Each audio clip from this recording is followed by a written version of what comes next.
Welcome back. This is By the Book, and we're your married relationship coaches. We've been talking about Married at First Sight, season 15, episode 10. Yes. And we're still going to do that, but this is a sidebar. Yes. So we're taking a little bitty point from one of the couples at a time, and we're blowing it up into a whole video of its own.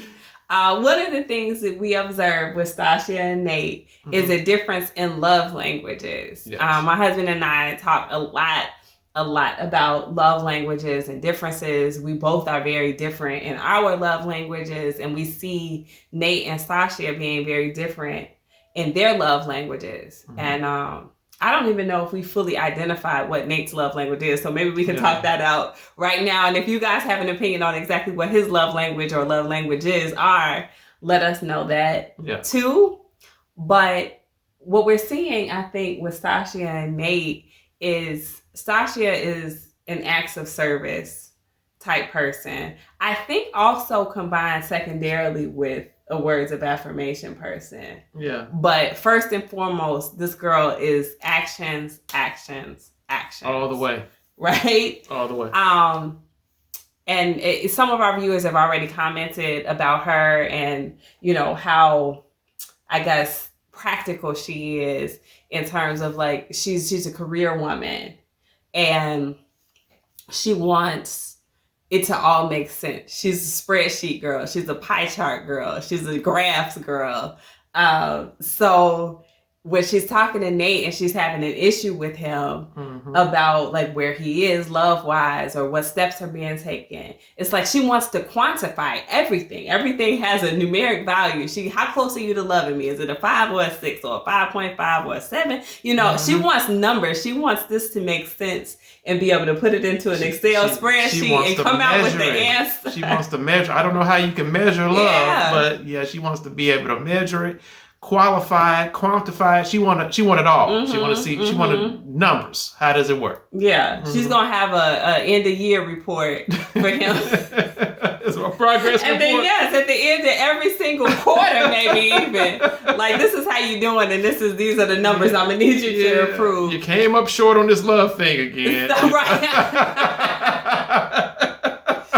I mean, it's interesting to see. You know, we laugh at it and everything, but this is the reality that she functions in, and it's on full display for all of us to see. And we've broken her down in terms of like having an acts of service type love language. Most def. Right. So, and she's been asking for the acts of service. She's been asking for Nate to do actionable things, take actionable steps towards showing her what she needs to see.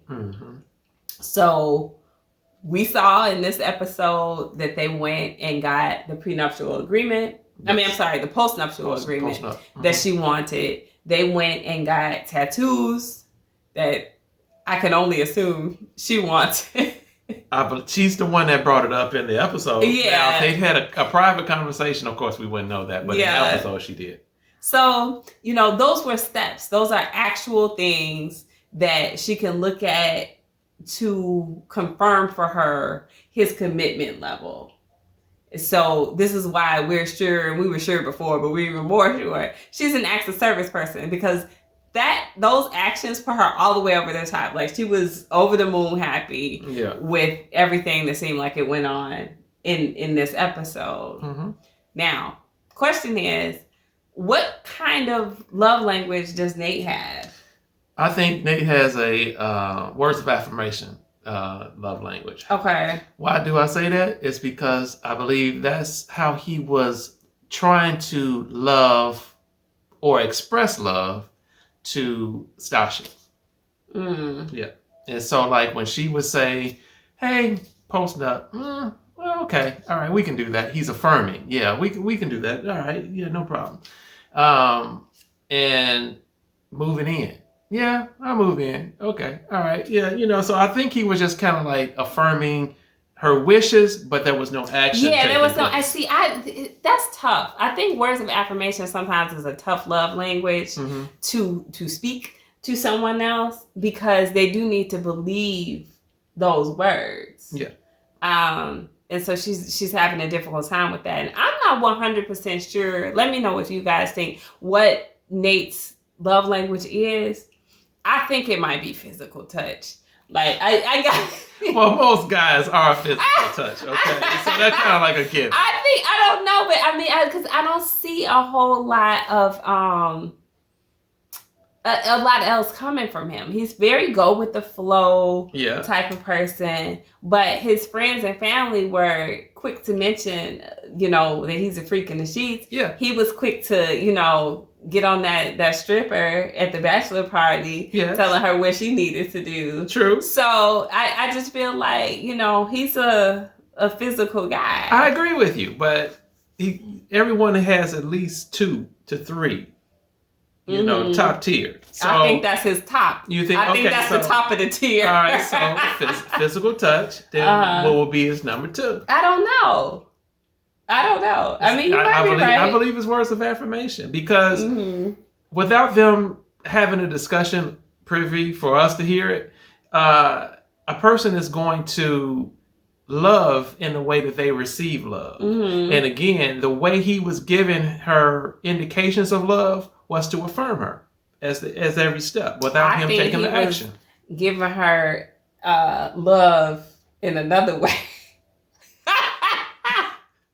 That's what I think. That's the number 1. We're talking about the number 2. Number 2. I mean, because so if it's not words of affirmation, we can't really look at a quality time. Yeah. We haven't seen him buy any gifts. And so what else could it be? It has to be words of affirmation. That's what we've seen him do. Yeah, I mean, everybody for sure in Married at First Sight is getting quality time, whether they want it or not. So we know that's happening. Yeah. Gifts is I don't know that I've ever known anybody that I think gifts is their primary love language. Yeah. I'm sure they exist. Yeah. But so I'm gonna assume it's not gifts, but it could be quality time. It could be that.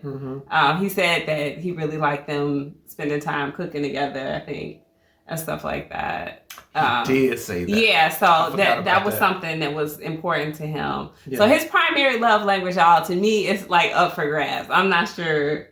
I do think it's probably physical, though. Yeah, I agree with you. Nonetheless, I mean, I think the biggest thing here is understanding how to operate when your partner's love language is different from yours. And I think that that's quite frequently the case. Yes. Like I said, ours is very different from one another's. Yeah. And I don't even know that we have mastered speaking each other's love language. I think, it's a daily challenge. It's a daily thing to continue to work on. It is. But I see my wife come into my world as far as what my love languages are. And I try to make an effort to come into hers. But here's the thing. Because it's not natural for me, I'm going to try to love her in a way that's more natural to me. Right. So I am a words of affirmation guy. And so I'm going to try to affirm her, even though that's not her love language. And so, but when I make a conscious effort. It's like my anti-love language. Like, I'm like, stop talking all of that soft stuff.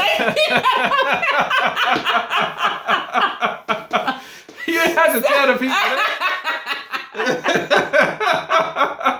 But quality time is one of her love languages. And so if I'm working late, guess what? I get a phone call and say, hey, where are you at? And then I'm okay, let me hurry up. I'm on my way home because I know that's one of her love languages. You're missing talk time, baby. That's right. So I get it. Yeah.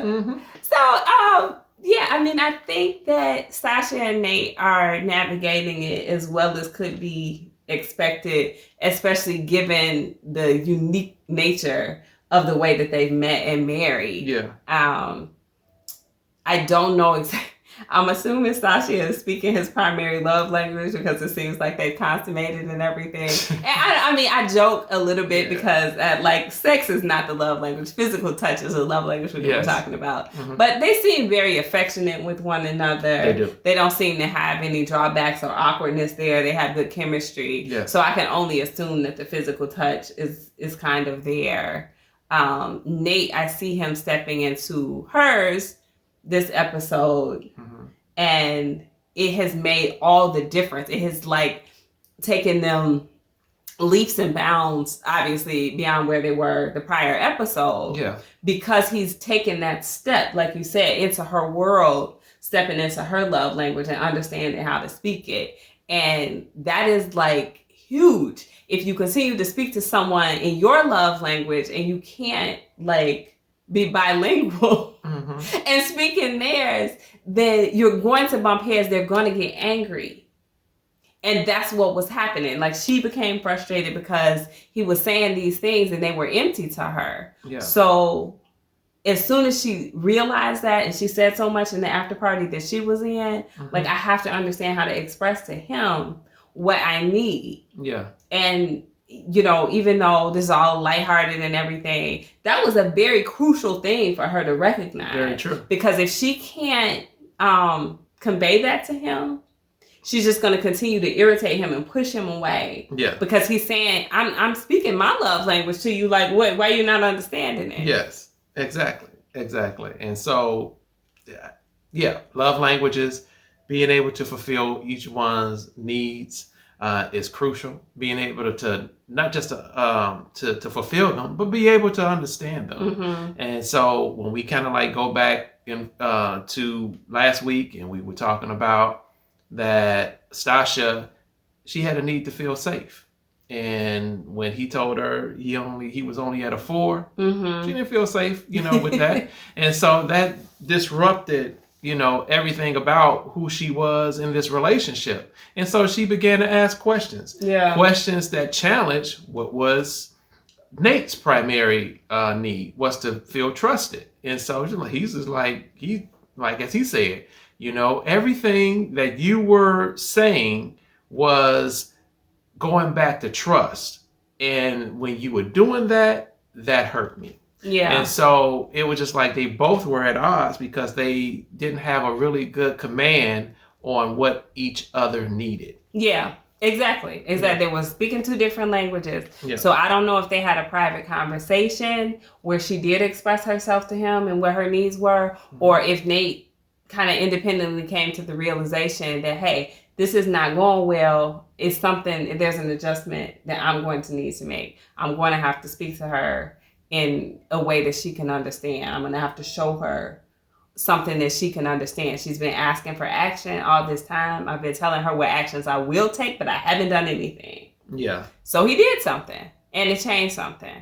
So, I mean, that's the best that you can ask for.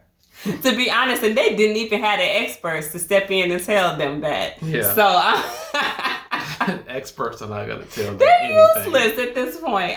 You know what? Chime in on that, y'all. Yeah. Do you think we should have a whole overhaul of the experts at this point? We're not even seeing Pastor Cal. We're not seeing Dr. Pepper. Dr. Viviana is gone doing other things. Yeah. We saw Dr. Pia. I think so.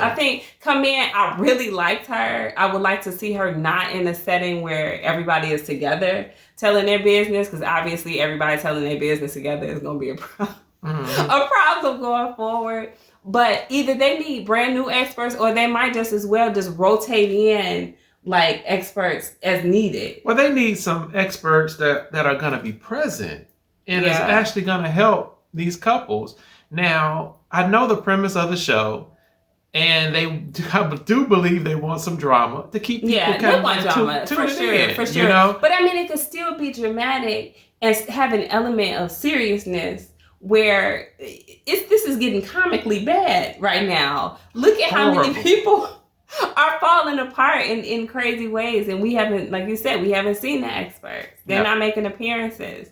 They should be calling on the phone. They did more contact with the people when it was COVID. Yes. So I don't know, guys. Anyway, we're spinning off a subject right now. We were talking about love languages. So we want to hear from you guys about challenges with love languages. If it's easier to like translate one love language into the other, or are some like so diametrically opposed that they just won't work out? I don't know. So far, you know, we're navigating ours as best we can. How are you guys doing with yours? Let us know. So like, share, guys, comment, subscribe, hit that bell notification, and we'll talk to you soon.